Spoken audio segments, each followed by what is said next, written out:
6:40 bus driver व conductor आले असता ड्रायव्हर आयुष्यमान वानखडे स्थानिक वाशिम येथील रहिवासी असल्याकारणे ते परिचयाचे होते.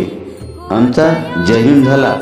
त्यांनी चौकशी केली, सर आपण कुठे जात आहात? चर्चा झाली आणि आमचा पुढील प्रवास चालू झाला. आता आपण तामशी फाटा येथील उडान पुलामधून समोर जात आहोत.